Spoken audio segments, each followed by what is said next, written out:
సరే చూడు. ఇందాక నుంచి వాడు చెవులు కెలుగుతున్నానా, వాడు ఏగనుకుంటున్నాడు. ఇంత చెప్పానా, వాడు మళ్ళీ ఏగే అనుకుంటాడు చూడు. అరే ఆ నవ్వడం కైకూరే. నువ్వు చదివేది లాస్ట్ వీక్ పేపర్ అయినా అయిసా? అరే కామేశం, ఆజ్కా పేపర్ తీసుకురా. అదే చేత్తో 6 కాఫీ నవాబు గారి అకౌంట్ లో. అరే నా దగ్గర ఆడున్నాయి పైసా. అరే మామ, మా అందరిలో ఉద్యోగం చేసి సంపాదించేది నువ్వు ఒక్కడే కదరా. భయ్యా వచ్చినాకే సలాం వాలేకుం బాషా. హలో, మార్నింగ్ బాబాయ్. రావయ్యా వివేక్, రా. నీ నోటమ్మటి కవిత వింటే గాని నా మనసు ప్రశాంతంగా ఉండదయ్యా. ఏది కమ్మటి శ్రీశ్రీ కవిత కొట్టు, నీకు మంచి కాఫీ కొడతాను. సింధూరం రక్తచందనం, బంధూకం సంధ్యారాగం, పులి చంపిన లేడి నెత్తురు, ఎగరేసిన ఎర్రని జెండ, రుద్రాలిక నయన జ్వాలిక, కలకత్తా కాళిక నాలిక.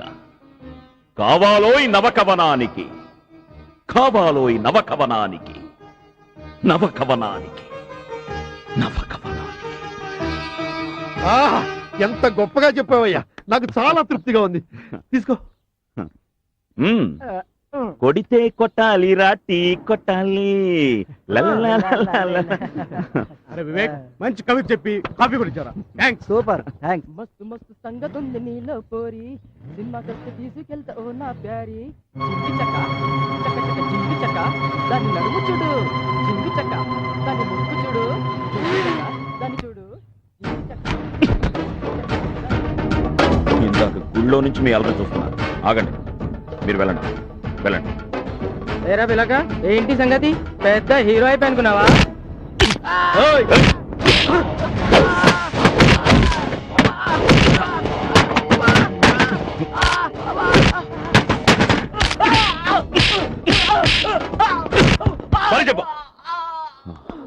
దండం పెడతా, వదిలే అన్నా. వీడు మామూలు మనిషి కాదు, నిజంగా పరశురాముడే. వెంటనే ఈ విషయాన్ని ఆ జమదగ్ని చెవిలో ఊదాలి, లేకపోతే నాకు మనశ్శాంతి ఉండదు. వీడు ఒకడు ప్రసాదం ప్రసాదం నా చెవిలో ఊతాడు. పద. ఈ మధ్య నీ కొడుకు పెద్ద హీరో అయిపోతున్నాడు తెలుసా? ఇప్పుడు హీరో అవడం ఏంటండి, వాడు ఎప్పుడో హీరోలకే హీరో కదా. సరైన ప్రత్యర్థి ఎదురుగా ఉంటే ఈయన హీరోయిజం ఏమిటో తెలిసేది. అంటే నేను పిచ్చుకు మీద బ్రహ్మాస్త్రం వేశానా? వాళ్ళు తప్పు చేస్తుంటే అలాంటివే కనిపిస్తాయిరా, మంచివే కనిపించవు. ఏంట ఏమిటి కళ్ళప్పగించి చూస్తున్నావు? ఏం చేయాలో చెప్పండి. నేను అదే ఆలోచిస్తున్నాను. అసలు చేతి నిండా పనుంటే ఇలాంటి అరిష్టాలు ఏమీ రావే. ముందు వాడి చేతులు నోరు కట్టేయాల్సిందే. నాన్న, అన్నే పాపం. ఆ పాపానికేనమ్మా పరిష్కారం ఆలోచిస్తున్నావు. నమస్కారం అండి జమీందారు గారు. నమస్కారం. నమస్కారం. రావయ్య, కూర్చో. వీడు మా అబ్బాయి సిద్ధారెడ్డి. నమస్కారం. కాలిఫోర్నియా నుంచి వచ్చాడు, జియోఫిజిస్ట్. విషయం చెప్పరా గురువు గారికి? మీరు ఆ వేద పాఠశాలకు ఇచ్చిన స్థలంలో, ఆ స్థలంలో అదే ఆ స్థలం మాకు ఇప్పిస్తే ఓ అద్భుతమైన రిసార్ట్స్ కట్టిద్దాం అనుకుంటున్నాం. ఊళ్ళో జనానికి పని కూడా కల్పిస్తాం. అందుకని ఆ పాఠశాల అక్కడి నుంచి తీయించి ఆ భూమిని మాకు ఎలాగైనా ఇప్పిస్తే. వేద పాఠశాల కావాలనుకుంటే ఊరి చివర చెరువు దగ్గర నా స్థలం ఉంది, ఎంత కావాలో తీసుకొని కట్టించుకోమనండి. చూడు రామసుబ్బారెడ్డి, మా తాత ముత్తాతల కాలంలో ఆ స్థలాన్ని వేద పండితులకు కేటాయించారు. మళ్ళీ ఇప్పుడు దాన్ని, అది మా వంశంలోనే లేదు. మీకు ఎంత డబ్బు కావాలో చెప్పండి, ఏర్పాటు చేస్తాం. గజానికి ఓ 10,000. డాడ్, చూస్తుంటే ఈ ముసలికింగ్ ఒప్పుకున్నట్లేడు. ఈ స్విమ్మింగ్ పూల్ లో పారేస్తే చేస్తాడేమో. ఒరే కాలీఫ్లవరు, సారీ కాలిఫోర్నియా, ఇది వాడి స్విమ్మింగ్ పూల్, ఈత ఖచ్చితంగా వచ్చి ఉంటుంది. పదరా. ఇదిగోనయ్యా కామేశ్వరం, అన్నమాట ప్రకారం టంచనగా అసలు వడ్డీ కలిపిచ్చేస్తున్నాను, తీసుకో. అబ్బో, మంచి రైతులో ఉన్నారు. డీల్ బి డీల్ పడిందేంటి? మన డీలింగ్ బాగుండాలని మడిగా కాఫీ చేశాను, తాగుతూ ఉండండి. మీ గంగాళం తెస్తాను. ఇదిగోనండి మీ గంగాళాలు. ఏమో కామేశం, నేను తాకట్టు పెట్టినప్పుడు ఈ ఒక్క గంగాళన్నే ఇచ్చింది. మీ గంగాళానికి పిల్ల పుట్టిందండి. అయ్యో, నేను నీకు ఇది ఇచ్చేటప్పుడు అసలు విషయం చెప్పడం మర్చిపోయాను, ఇది నిండు చూడాలని. నీ నిజాయితీకి మెచ్చుకోవాలి. వీడేంటి మరి అమాయకుల్లో ఉన్నాడు, చెప్తా. వెళ్ళొస్తాను కామేశం. అప్పుడప్పుడు ఏమైనా తెస్తూ ఉండండి. ఒక్క గంగాళం కర్మ, ఏకంగా బంగాళాఖాతాన్ని పట్టుకొచ్చేస్తా. ఇది కూడా ప్రసాదం, పట్టుకో.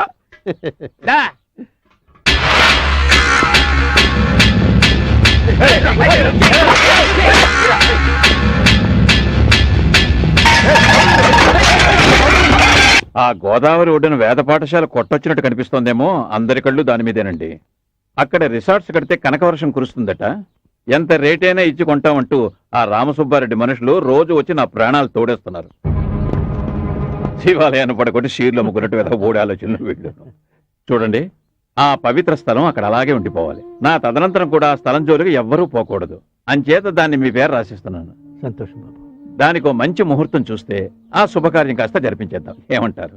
ఇంత సహృదయంతో మీరు ఇంత మంచి పని చేస్తుంటే 2 చేతులు ఎత్తి దండం పెట్టడం తప్ప మేము ఏం చేయగలం? ఏమిటి కావాల్సిన? ఏమిటి గొడవ?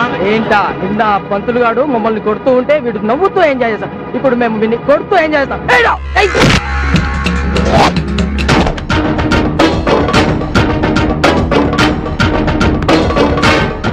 నిన్న మీ వాళ్ళను కొట్టింది నేను. మధ్యలో పాపం వాళ్ళేం చేశారు? దమ్ముంటే నాతో పెట్టుకో. నిన్ను నీ గెటప్ చూసి ఏదో అనుకున్నాను. Something different. నిన్న మా వాళ్ళని కొట్టినందుకు నీతో ఆడుకోవాలని వచ్చాను. నీ క్యాచ్ చూసి నీతో ఆడుకుందాం అనుకుంటున్నాను. ఆడుకుందాం, వస్తావా?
పంతులు,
ఇలా కాదు రే, చెప్తానుండు.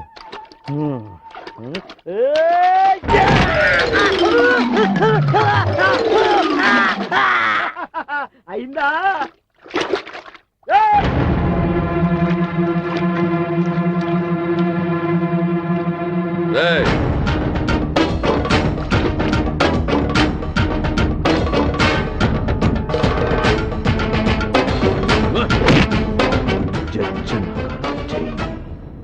జజ్జనకర జజ్జనకర జజ్జనకర జై జజ్జనకర జజ్జనకర జజ్జనకర జజ్జనకర జై జజ్జనకర జజ్జనకర జజ్జనకర జై జజ్జనకర జజ్జనకర జజ్జనకర జై జజ్జనకర జజ్జనకర జజ్జనకర జై జజ్జనకర జజ్జనకర జజ్జనకర జై జజ్జనకర జజ్జనకర జజ్జనకర జై జజ్జనకర జజ్జనకర జజ్జనకర జై జై జై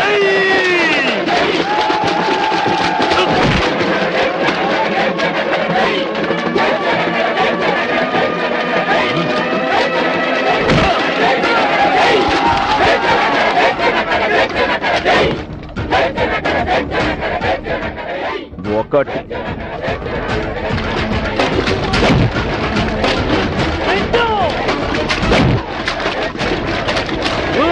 నాలుగు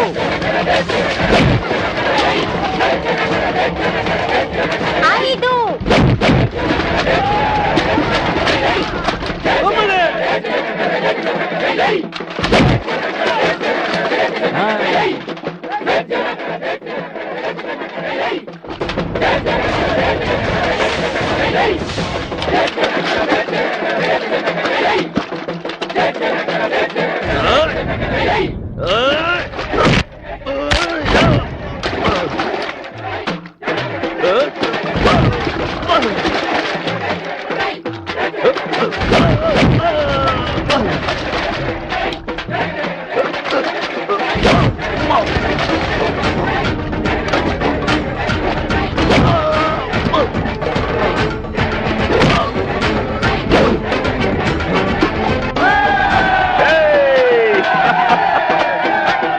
జజ్జనకర జజ్జనకర జజ్జనకర జై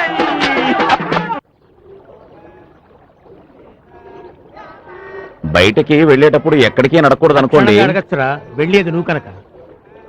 నేనా? అవును, నువ్వు శ్రీశైలం పెడుతున్నావు. శ్రీశైలమా? శివరాత్రి దగ్గరలో కూడా లేదే. లేదని నాకు తెలుసు.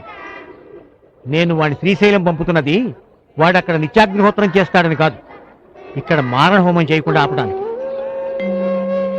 నేనంత ఘోరం ఏం చేశానని నాన్నగారు అంత కఠినంగా నువ్వు మాట్లాడుతున్నా? ఏం చేశావో ఏం చేయలేదు, అసలు నువ్వు వేద పండితుడు వీధి రవిడివో చెప్పాల్సిన మే కాదురా. వీడి గురించి ఊరంతా కోడై కూస్తోంది. ఒరే ఏమిట్రా, అసలు ఏం జరిగిందో నాతోనైనా చెప్పు. అలా తల దించుకున్నాడంటే వాడేదో తప్పు చేసినట్టేగా.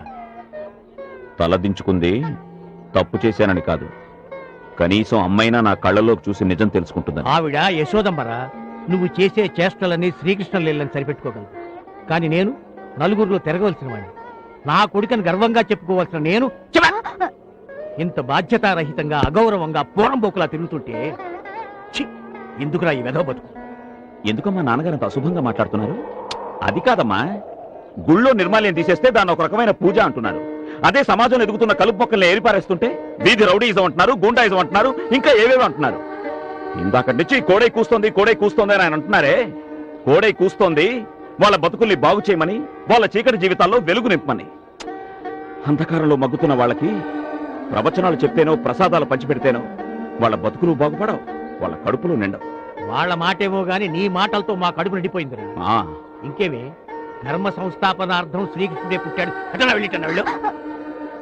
శ్రీకృష్ణుడే పుట్టాడని గర్వపడదాం, ఊరిని ఉద్ధరించే కొడుకుని కని పున్నామ నరకం నుంచి విముక్తి పొందామని సంతోషిద్దాం.